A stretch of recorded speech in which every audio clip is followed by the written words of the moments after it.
Welcome dear rockers. आज हम देखने वाले हैं गुंडेला।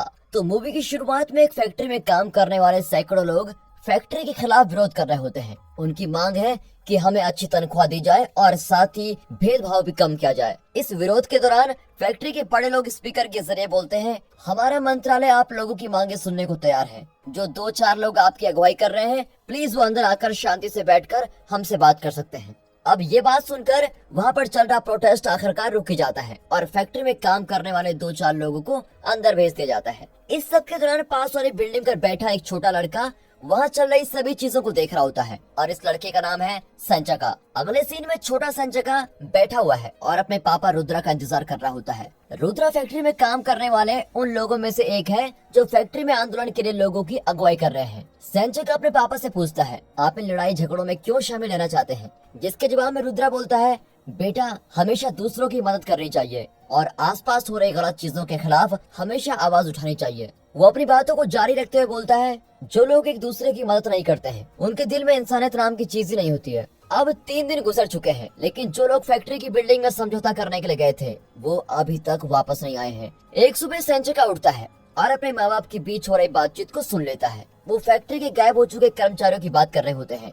वैसे तो संचका की माँ, जिसका नाम डेला है, वो अपने पति को फैक्ट्री जाने से रोकने की बहुत कोशिश करती है, लेकिन वो ऐसा कर नहीं पाती। उसका पति मानता नहीं है। कुछ समय बाद रुद्रा फैक्ट्री के सामने पहुंच जाता है और अपने साथियों की मदद से सिपाहियों पर हमला कर देता है। वहीं दूसरी तरफ संचका और उसकी माँ सच्चाई का पता लगाने का तय करते हैं और उसके लिए वो उन लोगों के घर में जाते हैं जिनको समझौते के लिए फैक्ट्री में भेजा गया था। वो एक घर में पहुंचते हैं और देखते हैं कि समझौते के लिए गया एक आदमी अपने घर में छुप कर बैठा हुआ है, लेकिन उस आदमी की पत्नी झूठ बोलती है कि मेरे पति तो अभी तक वापस नहीं आए हैं। और तभी डेला को महसूस होता है कि ये सब तो मेरे पति को जान से मार डालने के लिए किया गया एक जाल है। इसलिए अपने पति को बचाने के लिए वो फैक्ट्री की तरफ भागने लगती है, लेकिन उसकी बुरी किस्मत तो देखो, भागते भागते डेला गिर जाती है और उसका पैर ही मुड़ जाता है। वो तो बेचारी अब चल भी नहीं पा रही होती है, इसलिए वो अपने बेटे को बोलती है, बेटा जल्दी से फैक्ट्री जाओ और अपने पापा की जान बचा लो। अब इस सब के दौरान जब रुद्रा पहरेदारों से लड़ रहा होता है, तभी उसका ये एक साथी उसके पीछे आता है और बेचारी रुद्रा पर बहुत बार चाकू से हमला कर देता है। रुद्रा वहीं के वहीं मर जाता है। बदकिस्मती से जब संचका फैक्ट्री पहुंचता है तो अपने पापा को मरा हुआ पाता है। छोटा सा संचका अपने पापा की मौत से बिल्कुल टूट जाता है और पागलों की तरह रो रहा होता है। कुछ समय बाद वो गुस्से के साथ उठता है और अपने पापा का बदला लेना चाहता है। वो सिक्योरिटी गार्ड की एक शील्ड उठाता है और जोर से चिल्लाता है। ऐसा करते ही अचानक उसके ऊपर एक बिजली गिरती है और उसको दूर फेंक देती है, जिसकी वजह से वो शील्ड भी टूट जाती है। हैरानी की बात तो ये होती है कि वहाँ सभी के पास जो शील्ड होती है वो टूट जाती है। अब ये देखकर सभी बिल्कुल हैरान हो जाते हैं। जब वो लोग संचिका के बेहोश पड़े शरीर को देखने के लिए आते हैं, तभी उन लोगों को भी बिजली की शक्ति दूर फेंक देती है। अब अगले सीन में दिखाया जाता है कि काफी साल गुजर चुके हैं। संचिका की माँ संचिका के पास आती है और बोलती है, बेटा खाने पीने का सभी सामान खत्म हो चुका है, इसलिए मुझे शहर जाना होगा। संचिका बोलता है कि मम्मी मैं अकेले नहीं रहना चाहता हूँ, लेकिन बेचारे के पास कोई ऑप्शन भी नहीं होता, इसलिए उसको अकेले रहना पड़ता है। अब कुछ दिन गुजर जाते हैं, लेकिन उसकी माँ अभी तक घर वापस नहीं पहुँची है। हालत और बदतर होते जाते हैं जब घर में पड़ा सभी खाना खत्म हो जाता है। इसलिए खाने की तलाश में छोटी सी संचिका को अकेले घर से बाहर जाना पड़ता है और खुद की जिम्मेदारी से ही अब उसको खाना ढूंढना है। अगले सीन में गलियों में रहने वाले शैतान बच्चे उसका पीछा कर रहे होते हैं और काफी देर तक पीछा करने के बाद वो आखिरकार संचिका को पकड़ ही लेते हैं और बहुत बुरी तरीके से बेचारे को पीटते हैं। हालांकि जब वो शैतान बच्चे संचिका को लकड़ी के बड़े से टुकड़े से मारने वाले होते हैं, तभी वहाँ पर अगुंग नाम का एक लड़का आता है। वो सभी बुरे लड़कों को मारता है और हमारे संचिका को बचा लेता है। जब संचिका की आंख खुलती है तो वो अपने आप को एक कमरे में पाता है जहाँ अगुंग उसके साथ बैठा हुआ है। अगुंग बोलता है, तुम्हें ऐसे बुरे बच्चों से हमेशा दूर रहना चाहिए, ये बड़े खतरनाक बच्चे हैं। वो आगे संचिका से वादा करते हुए बोलता है, तुम फिक्र मत करो, इन लोगों से बचकर रहने के लिए मैं तुम्हें लड़ाई के कुछ तरीके भी सिखाऊंगा। अब दोनों लड़के तय करते हैं कि हम अपनी जिंदगी को नए तरीके से शुरू करेंगे और इसके लिए वो एक ट्रेन में चढ़कर दूसरे शहर के लिए निकल पड़ेंगे। अपनी स्पीड और ताकत की मदद से अगुंग तो आसानी से चलती हुई ट्रेन पर चढ़ जाता है, लेकिन छोटा सा संचिका चढ़ ही नहीं पाता। अब वो बेचारा अकेला पड़ चुका है। अब उसका ध्यान रखने वाला कोई नहीं बचा है, इसीलिए वो छोटे मोटे काम करके गलियों में ही रहने लग जाता है। अब अगले सीन में हमें बड़ा हो चुका संचिका दिखाया जाता है, जो कि दौड़ लगा रहा है। अभी वो पेपर छापने वाले एक फैक्ट्री में सिक्योरिटी गार्ड का काम करता है। एक जगह कुछ लोग लड़ाई कर रहे होते हैं, लेकिन तभी उसको अगुंग की बातें याद आती है, जिसमें उसने कहा था कि इस तरह के लड़कों से हमेशा दूर रहना और कभी भी लड़ाई के नजदीक मत जाना। और फिर ये सोचकर वो उन पर ध्यान नहीं देता और अपनी सिंपल सी जिंदगी जी रहा होता है।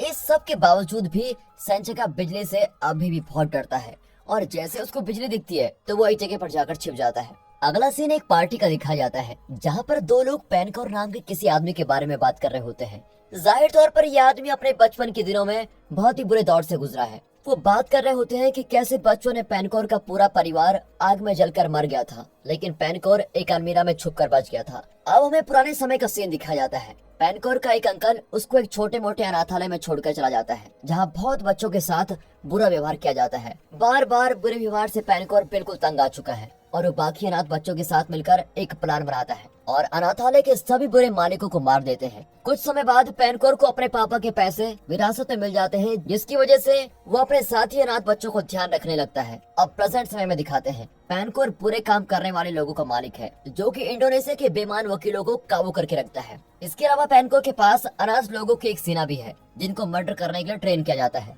पेनकोर के पास एक बहुत ही बुरा प्लान है। वो चावल की सप्लाई में कोई चीज मिला रहा होता है, जिससे प्रेग्नेंट औरतों के होने वाले बच्चों पर बहुत ही बुरा खतरनाक असर होने वाला है। सरकार के रिश्वतखोर विधायकों ने बिना जांच के एक दवाई को मान्यता दे दी है और उस दवाई को कौन बना रहा है इसके बारे में कुछ भी बताया नहीं गया है, लेकिन फिर भी उस दवाई की मांग लोगों में बहुत ही ज्यादा चल रही होती है। अब इस विवाद ने सांसद को दो हिस्सों में बांट लिया है। एक तरफ तो पेनकोर और उसके दोस्त हैं और दूसरी तरफ कानून बनाने वाले रिडवन बारी और उसके साथी डिरगा है, जो कि कानून का बिल बनाकर बांटता है। अब वापस पार्टी का सीन दिखाया जाता है। पेनकोर डिरगा के पास जाकर हाथ मिलाने के लिए हाथ आगे बढ़ाता है, लेकिन डिरगा तो हाथ मिलाता नहीं, जिसकी वजह से पेनकोर को बहुत गुस्सा आता है। जब डिरगा वापस अपने घर जा रहा होता है, तभी पेनकोर के आदमी डिरगा और उसके परिवार को अगवा कर लेते हैं और बेरहमी से पूरे परिवार को मार डालते हैं। अगले सीन में सेंचिका को अपने पड़ोस के कमरे से कुछ आवाजें आती है। वो वहाँ जाके देखता है कि दो बदमाश आदमी पैसे लूटने के लिए एक गरीब औरत को धमकी दे रहे होते हैं। ये देखकर तो आपकी बार सेंचिका शांत नहीं रहने वाला है और दोनों चोरों का सामना करता है।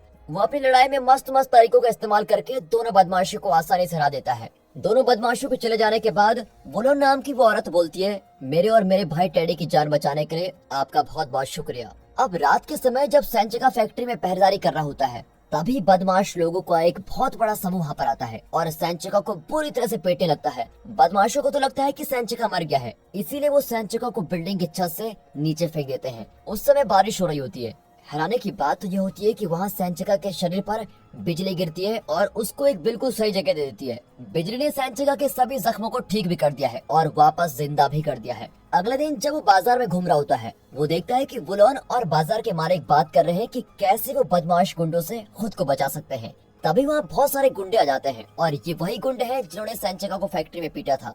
सेंचिका को देखकर सभी गुंडे उसका पीछा करने लगते हैं, लेकिन इस बार तो हमारा हीरो सेंचिका के पास बिजली की शक्ति है, इसलिए वो सभी गुंडों को आसानी से हरा देता है। अब उसकी फाइटिंग देखकर बुलोन बिल्कुल प्रभावित हो जाती है और सेंचिका से पूछती है, क्या ऐसे गुंडों से लड़ने में तुम हमारा साथ दोगे? लेकिन सेंचिका तो मना कर देता है और वापस अपने काम पर चला जाता है। कुछ समय बाद बदमाशों की टोली मिलकर पूरे बाजार में ही आग लगा देते हैं और वहाँ सब कुछ जलकर राख हो जाता है। तभी बुलोन वापस सेंचिका के पास जाती है और बोलती है, अगर एक इंसान दूसरे इंसान की मदद नहीं कर सकता तो वो इंसान किसी काम का ही नहीं, वो एक मरे हुए इंसान के बराबर है। ये सुनकर सेंचिका को अपने पापा की बातें याद आने लग जाती हैं और वो आखिरकार उन लोगों की मदद करने के लिए तैयार हो जाता है। अब सेंचिका एक मास्क लगाकर पूरे शहर के बुरे लोगों और गुंडों को सामना करने लगता है।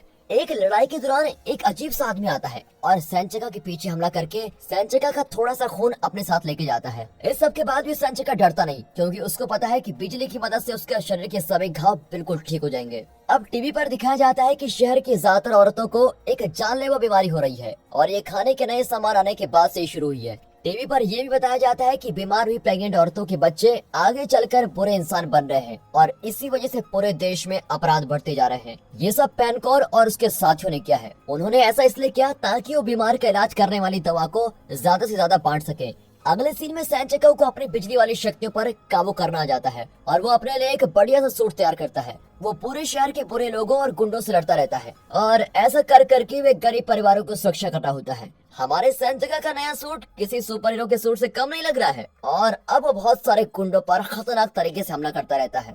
अब की बार वो वायलिन बजाने वाले अदी सुलेमान पर भी हमला कर देता है। अदी सुलेमान पेनकोर की अनाथों की सेना का ही एक आदमी है और अदी ने ही पहले बाजार में आग लगवाई थी। अब दूसरी तरफ दिखाते हैं कि पेनकोर का बॉडीगार्ड, जिसका नाम अजीज है, वो अपने एक दोस्त के साथ मिलकर गड्ढा खोद रहा होता है और वहाँ पर एक अजीब और खुफिया डब्बा निकालता है। इस सब के दौरान रिजवान सरकार के कुछ लोगों से मिलता है और बोलता है, पूरे देश में जहर वाले चावल फैलाने के पीछे पैनकोरी है। वो सभी मिलकर बोलते हैं हमें इस मुसीबत का हल मिलकर करना होगा। खबरों में सुपर हीरो सेंचेका के बारे में बात चल रही होती है और खबरों में सुनने के कारण सभी सुपर हीरो सेंचेका से मदद मांगने का तय करते हैं। साथ ही रिजवान अपने साथियों को बोलता है आप लोग बीमारी की असली दवाई लोगों में बांटना शुरू कर दो।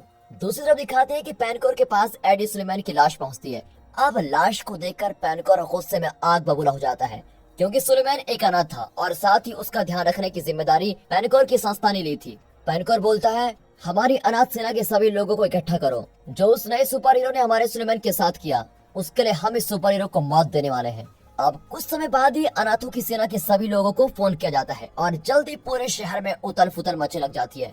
सबसे पहले तो सेना के लोग उन लोगों को मार देते हैं जिन्होंने पैनकोर के प्लान में साथ देने से मना कर दिया था। जब एक हत्यारा रिजवान को मारने वाला होता है तभी हमारा सुपर हीरो अपने मस्त से सुपर वाले सूट में एंट्री करता है और उस हत्यारे को मार के रिजवान की जान बचा लेता है। अब रिजवान सेंचेका के पास जाकर बोलता है प्लीज शहर के लोगों को बचाने में हमारी मदद कर दो। अब अगले सीन में दिखाते हैं सरकार के आदमी किसी तरह से शहर में नकली दवा बांटने के बाद दोबारा मान जाते हैं। उसी समय रिजवान को एक फोन कॉल आती है और उसको बताया जाता है कि जो कंपनी दवाई बना रही है वो किसी और की नहीं खुद पैनकोर की है। और ये बात सुनकर रिजवान सोचता है अगर हम पैनकोर को रोक नहीं पाए तो इस नकली दवाई को लोगों तक पहुंचने से हम कभी नहीं रोक पाएंगे।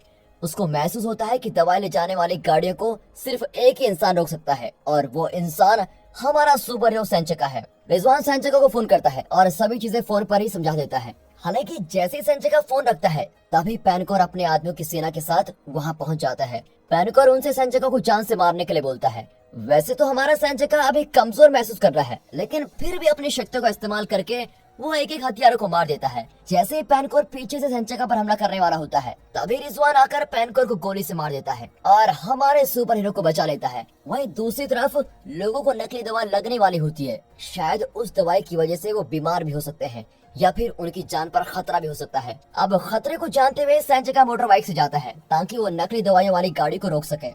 फिर सीरियसी नाम की एक नई रहस्यमय लड़की की मदद से वो उन गाड़ियों को रोक लेता है। सेंचेका नकली दवाइयों का एक नमूना लेता है और अपनी सुपर पावर की मदद से वो सारी नकली दवाइयों की एक जैसी फ्रीक्वेंसी वाली सभी बोतल्स को तोड़ देता है और ये बिल्कुल वैसा ही होता है जैसा उसने बचपन में सभी शील्ड के साथ किया था।